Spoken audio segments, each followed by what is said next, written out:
Hello மக்களை, welcome to SP cinephile YouTube channel. நீங்க பார்க்க போறது இன்னைக்கு தியேட்டர்ஸ்ல ரிலீஸ் ஆன பெத்தி அப்படிங்கிற தெலுங்கு படத்தோட ரிவ்யூ தான் பார்க்க போறீங்க. இந்த படத்துல ராம் சரண், ஜான்வி கபூர், ஜெகபதி பாபு, சிவராஜ்குமார் இப்படின்னு ஒரு பெரிய பட்டாளமே நடிச்சிருக்காங்க. இந்த படத்தை டைரக்ட் பண்ணவர் புஜ்ஜி பாபு, இந்த படத்துக்கு மியூசிக் போட்டவர் ஏஆர் ரஹ்மான், இந்த படத்தை எழுதினவர் சுகுமார். இப்போ இந்த படத்துல ரிவ்யூக்கு போறதுக்கு முன்னாடி என்னோட சேனல் இப்போ தான் ஃபர்ஸ்ட் டைம் பார்க்குறீங்களா, சப்ஸ்கிரைப் பண்ணி சப்போர்ட் பண்ணுங்க. வாங்கி மூரிக்குள்ள போலாம். படத்தோட கதையை பொறுத்த வரைக்கும் படத்தோட ஆரம்பத்திலே 2016 ஒலிம்பிக்ஸ்ல இந்தியா 2 மெடல் தான் வாங்கியிருக்குது அப்படின்னு சொல்லி ஸ்போர்ட்ஸ் கமிட்டில இருந்து ரொம்ப ப்ரெஷர் பண்றாங்க. அந்த கமிட்டியில இருக்கிற பொம்மன் இரானி ஒரு பிளேயரை பத்தி கேள்விப்பட்டு ஆந்திர பிரதேஷ்ல இருக்கிற மலைக்கு மேல இருக்கிற ஒரு பேர் தெரியாத ஒரு வில்லேஜுக்கு போறாரு. போற இடத்துல அவருக்கு கேட்கிற ஒரே பேரு பெத்தி. எல்லா ஸ்போர்ட்ஸ்லயும் பெத்தியோட பேர் தான் கேள்விப்படுறாரு. சோ அது யாருன்னு தெரிஞ்சுக்கிறதுக்கு ரொம்ப ஆர்வமா இருக்கிற டைம்ல தான் பெத்தியோட இன்ட்ரோடக்ஷன் வருது. அவரு கூலி தொழிலாளியா வேலை பார்க்கறாரு. ஆனா கிரிக்கெட் மேல ரொம்ப பேஷன்ங்கிறதுனால பெரிய கிரிக்கெட் பிளேயரா இருக்காரு. அதுக்கப்புறம் அவர் ரெஸ்லரா மாறுறாரு. அதுக்கப்புறம் ஓட்டப்பந்தயத்துல கலந்துக்கிறாரு. இதெல்லாம் எதுக்காக பண்றாரு? இந்த ஊரே அவரை தலையில தூக்கி வச்சு கொண்டாடுற அளவுக்கு அவர் அப்படி என்ன பண்ணிட்டாரு? அவரோட பேக்ரவுண்ட் என்ன? அவரோட வாழ்க்கை வரலாறு என்ன? இதெல்லாம் பாக்குறது தான் அந்த படத்தோட மிச்ச கதை. இது ஒரு ஸ்போர்ட்ஸ் டிராமா ஜானர். இப்ப இந்த படத்தோட பாசிட்டிவ்ஸ் அண்ட் நெகட்டிவ்ஸ் பார்க்கலாம். எனக்கு முதல் பாசிட்டிவா தோன்றது ராம் சரண் தான். இந்த படத்துக்கு இந்த கேரக்டருக்கு பெர்ஃபெக்ட்டா ஃபிட் ஆயிருக்காரு. கிரிக்கெட் விளையாடும் போது ஒரு ஃபிட்னஸ், ரெஸ்லரா இருக்கும்போது ஒரு ஃபிட்னஸ்,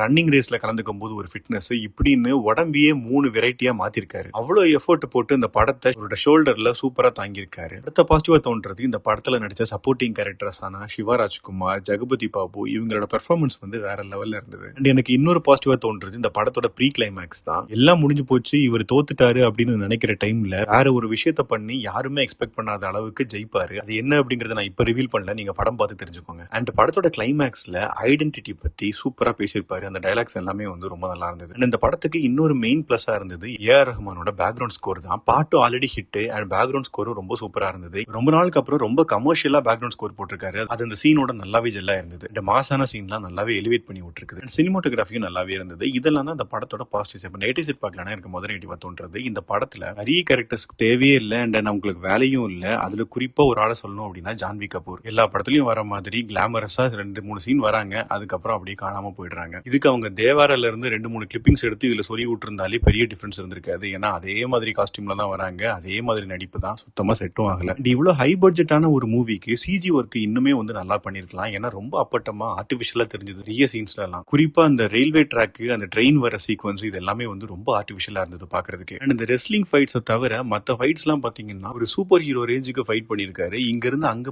பறக்குறாரு, அங்க இருந்து இங்க பறக்குறாரு, ஒரு கையால ஒருத்தனை சுத்தி போடுறாரு. இதெல்லாம் பாக்குறதுக்கு ரொம்ப ஆர்டிபிஷியலா இருந்தது. நீங்க சொல்லுவீங்க எல்லா படத்துலயும் இப்படிதான் இருக்குது அப்படின்னு. பட் ஆனா இந்த படத்துல எனக்கு பார்க்கும்போது ரொம்ப ஆர்டிபிஷியலா தெரிஞ்சது. உங்களுக்கும் அப்படி தெரிஞ்சதுன்னா கமெண்ட்ல சொல்லுங்க. மொத்தத்துல இந்த படத்தை பத்தி சொல்லணும் அப்படின்னா டைரக்டர் ஒரு அழகான ஒரு மெசேஜை ஒரு கமர்ஷியல் எலமெண்டோட சொல்லியிருக்காரு. அண்ட் அந்த டைரக்டரோட கதைக்கு ராம் சரண் உயிர் கொடுத்திருக்காரு அப்படின்னே சொல்லுவேன். படத்தோட இந்த நெகட்டிவ்ஸ் அண்ட் இந்த டியூரேஷன் இந்த ரெண்டுமே வந்து கொஞ்சம் கம்மி பண்ணியிருந்தாங்கன்னா இது கண்டிப்பா ஒரு பிளாக் பஸ்டர் மூவி அப்படின்னு சொல்லியிருக்கலாம். பட் என்ன பொறுத்த வரைக்கும் இது ஒரு ஓகேஷான மூவி தான். எல்லாருக்கும் பிடிக்கும் அப்படின்னு சொல்ல முடியாது அண்ட் ரொம்ப ஃபிளாப்பாவும் போகாது. நான் இன்னைக்கு இந்த படத்தை யூகே பிரீமியர்ல பார்த்தேன். நம்ம ஊர்ல நாளைக்கு தமிழ் டப்பிங்லயும் ரிலீஸ் ஆகுது. நீங்க பாத்தீங்கன்னா உங்க ஒப்பீனியன் என்ன அப்படிங்கறத கமெண்ட் செக்ஷன்ல சொல்லுங்க. அடுத்த ரிவ்யூல சந்திக்கிறேன். பாய், டேக் கேர்.